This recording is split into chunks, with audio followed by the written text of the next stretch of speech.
أعوذ بالله من الشيطان الرجيم. بسم الله الرحمن الرحيم. الحمد لله والصلاة والسلام على رسول الله. اللهم صل وسلم وبارك على سيدنا محمد وعلى آله وصحبه أجمعين وبعد. Assalamu alaikum wapendwa wa mizani mahali popote mlipo. Taarifa tulionayo hii leo kwanza ni mashambulizi yaliyoratibiwa kwa pamoja baina ya Israel na Marekani na kuua maafisa wa ngazi za juu 5 wa wana mukawama wa Hamas ambao ni miongoni mwa waliouliwa katika mashambulizi hayo. Lengo la mashambulizi hayo mara hii ambayo yanaratibiwa na kutekelezwa baina ya Marekani na Israel, lengo lake ni kutaka kuwafukuza sasa wananchi wa Gaza ili waweze kupata kulichukua eneo hilo baada ya mbinu zilizotangulia kushindwa kuifanya Israel na Marekani kulinyang'anya eneo hilo kwa kutumia mabavu. Kwa hiyo sasa hivi wameamua kuingia vitani, kushambulia maeneo yote ya Gaza, kushambulia Lebanon na wakijiandaa pia kuishambulia Iran ambayo ni muhimili katika kusaidia makundi yanayotaka uhuru wa Palestina ili kuweza kupora ardhi ya Palestina, mara hii akipata nguvu kubwa zaidi kutoka kwa Donald Trump, rais mwenye chuki na uadui mkubwa sana na Waislamu na mataifa ya Kiislamu. Hayo ndiyo yanayoendelea huko Gaza kama itakavyoelezwa katika taarifa hii.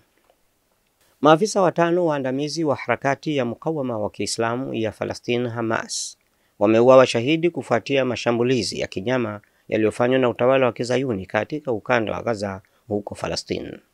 Kufuatia mashambulizi ya anga yaliyofanywa na utawala wa Kizayuni na kushambulia kwa mabomu na makombora wa Palestina wa Gaza, mbali ya kuuawa shahidi na kujeruhiwa raia wapatao 700 wakiwemo watoto, maafisa 5 waandamizi wa Hamas pia ni miongoni mwa waliouawa shahidi, akiwemo Esam Al-Dalalis, mjumbe wa ofisi ya kisiasa ya harakati hiyo ya ukombozi wa Palestina Hamas. Afisa mwingine wa Hamas aliyeuliwa shahidi ni Behjat Abu Sultan, ambaye ni mmoja wa viongozi mashuhuri wa Hamas anayehusika na operesheni za ndani ya Gaza. Abu Sultan aliwahi kushika nyadhifa kadhaa muhimu katika wizara ya mambo ya ndani na idara ya intelijensia ya serikali ya Hamas huko Gaza. Ahmed Omar Al-Khatti, maarufu kwa lakabu ya Abu Umar, ni shahidi wa 3 wa jinai ya siku ya Jumanne asubuhi Machi 18 iliyofanywa na utawala wa Kizayuni kwa ushirika na Marekani. Yeye aliwahi kuwa mkurugenzi mkuu wa wizara ya sheria ya serikali ya Hamas katika ukanda wa Gaza na anajulikana kwa mchango mkubwa aliotoa katika kuimarisha mfumo wa sheria za Kiislamu huko Gaza, ambapo mwaka 2021 alichaguliwa kuwa mkuu wa chuo cha mafunzo ya polisi cha Rabat. Kwa mujibu wa gazeti la Israel la Yediot Ahronot, afisa wa 4 wa ngazi ya juu Hamas aliyeuliwa shahidi katika jinai ya jana asubuhi siku ya Jumanne ni Jenerali Mahmoud Al-Watfa, mkurugenzi mkuu wa wizara ya mambo ya ndani ya serikali ya Hamas huko Gaza, pia ni miongoni mwa waliouliwa katika mauaji hayo. Kwa mujibu wa gazeti hilo, Abu Watfa aliuawa shahidi pamoja na familia yake katika shambulio la anga lililolenga nyumba yake huko katika mji wa Gaza. Baada ya kuanza kutekelezwa usitishaji vita katika mazungumzo na mkazi mmoja wa Gaza, Abu Watfa alisisitiza dhamiri ya Hamas ya kujenga upya ukanda wa Gaza na akasema, tutaijenga upya Gaza na tutaifanya imara zaidi kuliko ilivyokuwa huko nyuma. Abu Ubaida Al-Jamasi ni mwanachama mwingine mwandamizi wa Hamas aliyeuawa shahidi katika jinai ya utawala wa Kizayuni. Yeye aliwahi kuwa mkuu wa idara ya uongozi kusini mwa ukanda wa Gaza. Kwa mujibu wa habari za duru za Palestina, kuuawa shahidi maafisa hao waandamizi 5 wa Hamas kumethibitisha na mamlaka ya Gaza. Taarifa nyingine iliyotolewa katika kipindi cha muda wa saa 24 zilizopita, Israeli imefanya mashambulizi makubwa kwenye ukanda wa Gaza na kuua zaidi ya watu 400 huku mamia wakijeruhiwa. Shambulizi hilo limekosolewa vikali na jamii ya kimataifa na limeongeza mvutano katika eneo hilo. Picha zilizosambazwa mitandaoni zinaonyesha wakazi wa Gaza katika nchi ya Palestina wakibeba mwili uliotolewa kutoka kwenye magofu ya nyumba ya familia ya Kraikia iliyoharibiwa katika mashambulizi ya Israeli alfajiri katika wilaya ya Shujaiya mashariki mwa jiji la Gaza Machi 18, 2025. Israeli ilifanya mashambulizi hayo mapema siku ya Jumanne Machi 18 huku ikidai bila ushahidi wowote kuwa inalenga maeneo ya Hamasi, huku miili ya mashahidi wanaotolewa katika vifusi hivyo wakiwa ni wanawake na watoto. Kwa mujibu wa Wizara ya Afya ya Gaza, mashambulizi hayo yamewaua watu wasiopungua 404 na kujeruhi zaidi ya 500. Miongoni mwa waliouawa 263 walikuwa wanawake na watoto, hali inayofanya siku hiyo kuwa mbaya zaidi tangu vita vilipoanza mwezi Oktoba mwaka juzi 2023. Mashambulizi hayo yameibua hasira kote ulimwenguni. Saudi Arabia, ambayo wakati wote ilionekana kuwa nyuma na mfuasi mkuu wa Marekani katika eneo la Mashariki ya Kati na asiye mkali kwa Israeli, imekuwa miongoni mwa mataifa ya mwanzo kulaani vikali kitendo hicho cha kinyama na kuitaka Israeli kusitisha mapigano mara moja na kuwalinda raia wa Palestina. Ufalme wa Saudi Arabia, nchi ambayo ilikuwa mbioni kuanzisha uhusiano wa kidiplomasia na Israeli kabla ya vita, imesisitiza kuwa haitachukua hatua yoyote iwayo hadi pale mapigano yatakapokoma na njia ya kuundwa kwa taifa huru la Palestina iwekwe wazi. Wakati huo huo, Qatar, ambayo ni mpatanishi mkuu wa mizozo katika eneo hilo, pia imelaani mashambulio hayo. Misri imeeleza kuwa mashambulizi hayo ni jaribio la kuwalazimisha Wafalestina kuhama katika eneo la Gaza.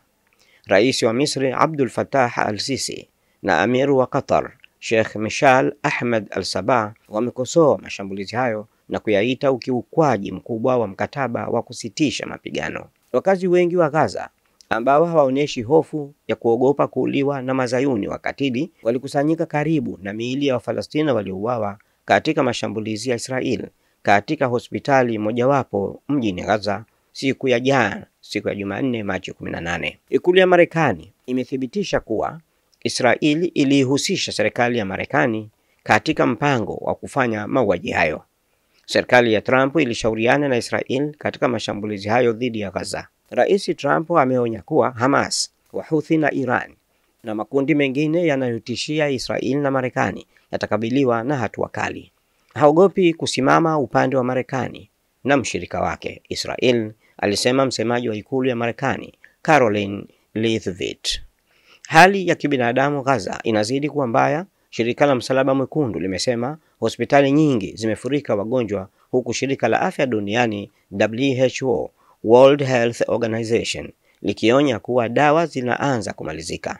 Thomas Delalonga, msemaji wa shirika la Msalaba Mwekundu, amesema kuwa timu zao zinakumbwa na uhaba wa chakula, mafuta na vifaa vya tiba. Wakati mauaji hayo yakiendelea kwa kuratibiwa baina ya Marekani na Israeli, Rais wa Marekani Donald Trump ameionya Hamasi kuachia mateka wa Israeli waliosalia, ikiwa ni njia mojawapo ya kutafuta njia ya kuhalalisha kuwafukuza wakazi wa Gaza kwa tamaa ya kuikalia Gaza na kuifanya kuwa Israeli. Donald Trump ni kiongozi mwenye chuki kubwa sana na Waislamu na mataifa ya Islam kuliko viongozi wote waliopata kutawala katika taifa la Marekani.